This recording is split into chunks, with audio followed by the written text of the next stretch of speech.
I am Liz, and through a curious twist of fate, I find myself bound to the most remarkable man I've ever encountered. Alex, we're both 28, proud owners of our cozy abode, diligently covering our bills while crafting a life uniquely. A year has passed since we exchanged vows, and truth be told, life has been quite pleasant, except for a singular complication: Alex's parents. Now, don't get me wrong. I never anticipated playing the role of the knight in shining armor as the daughter-in-law. However, I certainly didn't envision becoming the family's unwelcome guest either. The inaugural encounter with my in-laws felt akin to entering a lion's den with a stake strapped to my neck. Jane, my mother-in-law, possessed a knack for scrutinizing me, as though pondering whether I was more of an inconvenience or just plain dull. It was evident that she had formed her opinion about me before I could even utter a greeting. Alex had forewarned me about his mom's assertive personality on our way to their place that first time, advising me not to take it too personally. Despite my efforts at dinner while innocently passing the salt, Jane seized the opportunity to reminisce about Stephanie's culinary prowess, referring to me in the third person. Alex, seemingly uncomfortable, acknowledged her remarks without meeting my gaze. Feeling like an invisible presence at the table, I swallowed my discomfort with a forced smile. When I tentatively acknowledged Stephanie's cooking skills, Jane's smile didn't quite reach her eyes. She seemed to be measuring me against a ghost, and I confided in Alex about feeling scrutinized. He reassured me, holding me close and affirming that I was the one he chose. Little did I know that Jane had a more intricate plan in motion, and I was unwittingly cast as the pawn in her familial chess game. Living with a severe allergy is more than just inconvenient. It's akin to having a persistent shadow whispering danger in your ear. Since childhood, peanuts have been my formidable adversaries, leading to an emergency room visit after a mere spoonful of peanut paste. Consequently, my parents received a crystal-clear directive: shield her from peanuts and an array of other foods for her well-being. Soy, peas, cherries, almonds, tomatoes, apricots, bananas, and even potatoes. It's a list that raises eyebrows among waiters and prompts hesitation from friends inviting me over for dinner. Jane, my mother-in-law, is well aware of this extensive list. Nevertheless, she manages to question the restrictions every time we dine at her place. Her tone, hovering between concern and disbelief, persistently suggests that maybe I can indulge just a bit, oblivious to the potential consequences. Once at a family gathering, Jane insisted on the safety of her casserole, only for Alex to discover a potentially hazardous ingredient. Though we gracefully excused ourselves, leaving the untouched casserole behind, the incident lingered as a small victory in an ongoing battle where Jane held all the cards. I've learned to navigate this allergen-laden world with caution, treating every meal outing as a strategic operation. Alex, with his supportive demeanor, accompanies me through this culinary minefield, constantly reassuring me that my cautiousness is justified. Yet, Jane's subtle jabs persist, extending beyond the dinner table. Her texts carry a warning tone, reminding me that not everyone takes my conditions seriously. It's more than a mere jab. It's a reminder of vulnerability, a realization that my allergy is perceived as a weakness to be exploited.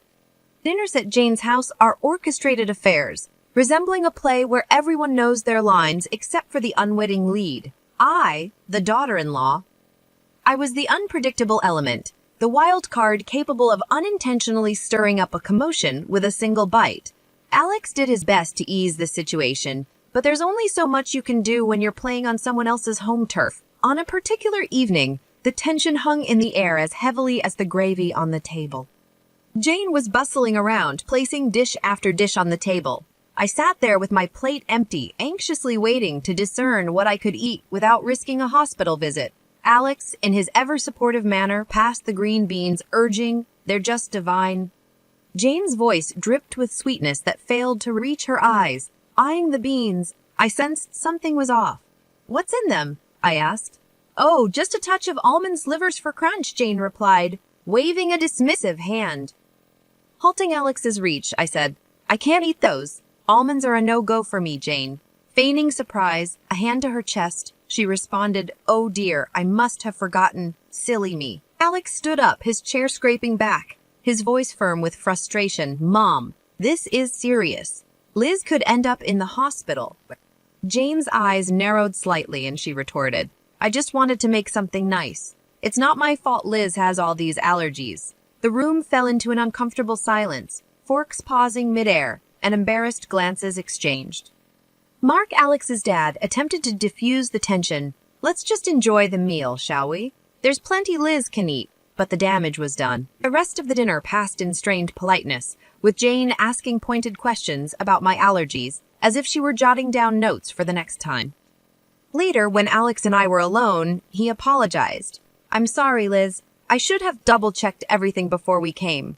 Tired of feeling like a problem to be managed, I responded, it's not your fault, but I'm starting to think your mom does these things on purpose. He didn't answer, and he didn't need to. We both knew the truth. Jane was serving up a side of malice with every meal, and I was the main course. I could always tell when Jane had been working on Alex. He'd get this distant look in his eyes, as if he were seeing through me, weighing her words against his own judgment. On this particular evening, a cloud seemed to settle over him, and I knew it before he even spoke. My mom thinks we should consider. Well, she thinks we might not be thinking about the future enough, Alex muttered, not meeting my eye as he fumbled with the TV remote. The future? I asked, a sinking feeling in my gut. Yeah, kids and your health issues, he continued, the word issues hanging awkwardly in the air between us. She talked to you about my allergies again, didn't she? He sighed, setting the remote down. She's just worried, Liz. She thinks it's a lot for us to handle, especially if we want a family. I bristled, asserting, we've talked about this. I've managed so far, haven't I? And there are plenty of people with allergies who have kids. Alex ran a hand through his hair, a sign of stress. I know. It's just she has this way of making me doubt things. The room was quiet for a moment, the tension palpable. I reached for his hand, our fingers intertwining. We're not fighting. We're on the same side, remember? He nodded, pulling me into a hug. You and me against the world, right? Right, I said. But as I held him, I couldn't shake the feeling that Jane's words were like weeds threatening to grow wild and choke the life out of the beautiful thing we had. It wasn't just my allergies that needed managing. It was the doubts that could seep into the cracks of even the strongest relationships. The news of my pregnancy was a happy surprise for Alex and me, but a complicated one for everyone else. When we announced it to his parents, Jane's reaction was like watching a robot trying to mimic human emotions. A pause, then a smile that didn't quite match the situation. We're gonna have a baby, Mom, Alex said, his voice a mix of pride and caution. That's wonderful, Jane managed to say, the words sounding foreign in her mouth. We must have a family dinner to celebrate. Celebrations at Jane's were never just celebrations. But I saw the hopeful look in Alex as the night of the dinner arrived, and the house buzzed with relatives. Jane was the perfect hostess, moving gracefully from guest to guest. When she reached us, her smile was practiced. Congratulations, Liz. This is such a joyous occasion. Thank you, Jane, I replied, trying to match her formality. We're excited. Alex wrapped his arm around my waist, a silent thank you for playing along. As dinner approached, I felt the familiar anxiety. A table full of food was a minefield for me, but tonight I hoped would be different. The table was a feast, and I felt every eye on me as I hesitated, my hand hovering over the options. Go on, dear, Jane urged, eat up.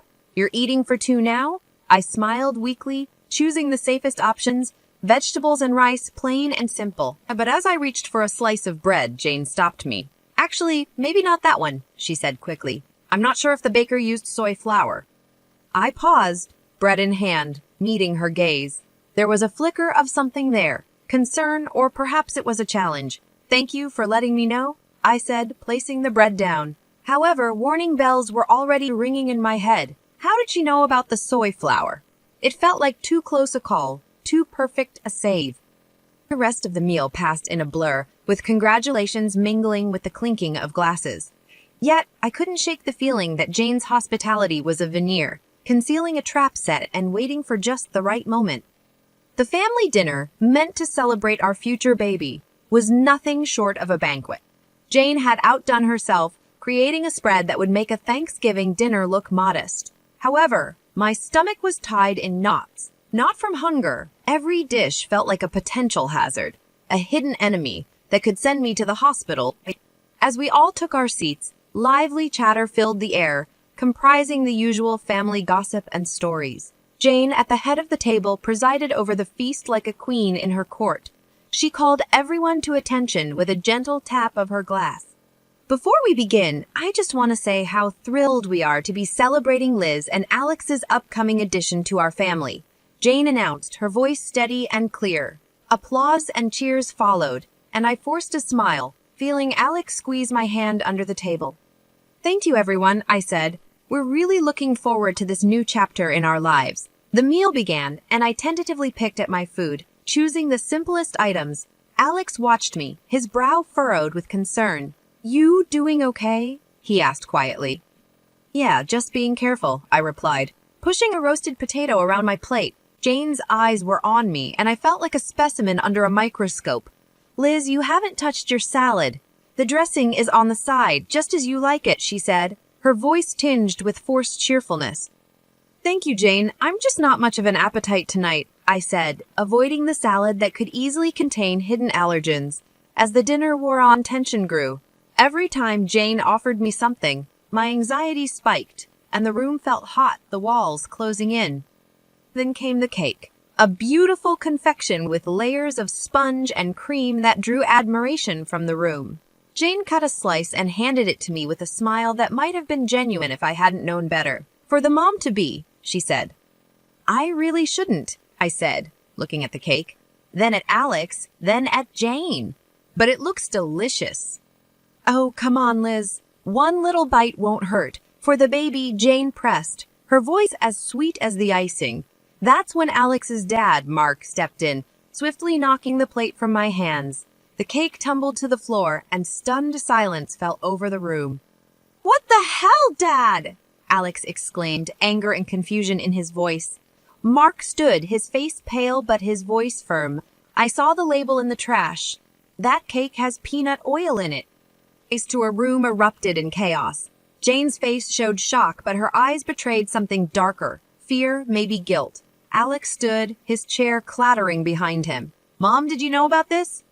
Jane's mouth opened and closed, but no words came out. In that moment, the truth became as clear as the danger on my plate. The room was dead silent after Mark's revelation, the dropped cake like a crime scene on the hardwood floor. Everyone's eyes were locked on Jane, who seemed to shrink under the collective gaze. "Mom? Is it true? Did you know?" Alex's voice cut through the tension, sharp and demanding. Jane looked away, her jaw clenched, and for the first time I saw a hint of fear in her eyes. Maybe she realized that her actions hadn't just endangered me, but jeopardized her relationship with her son, her reputation, everything. The rest of the evening was a blur of arguments, tears, and hushed conversations as the family tried to process what had happened. Alex and I left early, the weight of the evening heavy on our shoulders. We didn't speak much on the drive home. What was there to say? The truth was out, and with it, the facade of a polite, if not happy, family was shattered. The drive home was quiet, filled with a heavy silence, loaded with things left unsaid. When we finally walked through our front door, Alex and I just stood there, the echo of the night's drama still ringing in our ears. Alex was the first to break the silence. "I can't believe my own mother would do something like that," he said, his voice hollow. I sat down on the couch, the cushion failing to comfort me. "I know it's a lot to take in," he said, sitting beside me and taking my hands in his. "I'm so sorry, Liz. This is unforgivable." I looked at him, seeing the pain in his eyes, and my heart ached. "It's not your fault, Alex. We couldn't have known she'd go this far." But the truth was there, hanging between us. Jane had crossed a line, and there was no going back. The family was in pieces. Some stood by us, shocked and appalled by Jane's actions, while others struggled to wrap their heads around the reality of the situation. The next few days were a whirlwind. Alex's phone buzzed constantly with messages and calls from relatives expressing shock, support, and apologies. Through it all, there was deafening silence from Jane. No apologies, no explanations. Alex finally broke the news to me a week later. "My dad's left her. He can't get past what she did," he said, a twinge of something like regret in his tone. He said it's been a long time coming. I wasn't sure how to feel relief, sadness, pity. And Jane? I asked tentatively. She's not handling it well. She's alone now, Alex replied, a twinge of regret in his tone. We sat in our living room, the walls we'd painted together, the furniture we'd picked out during countless trips to the store. It was our home, filled with our memories, our love. Outside, there was a storm brewing, one that threatened to uproot everything we knew. In that moment, I realized that no matter what happened, we had each other. We were a team about to bring a new life into the world, and that was what mattered. I love you, Liz, Alex said, pulling me close. I love you too, I whispered back. The fallout from that night would linger, and the scars it left on our family would take time to heal. But as I looked at Alex, at the life we'd built and the future we were about to embark on, I knew that we'd weather any storm together. As for Jane, she was a chapter in our lives that we had closed, a story that we wouldn't let define us. From now on, it was just us, our baby, and the road ahead. Whatever it brought, we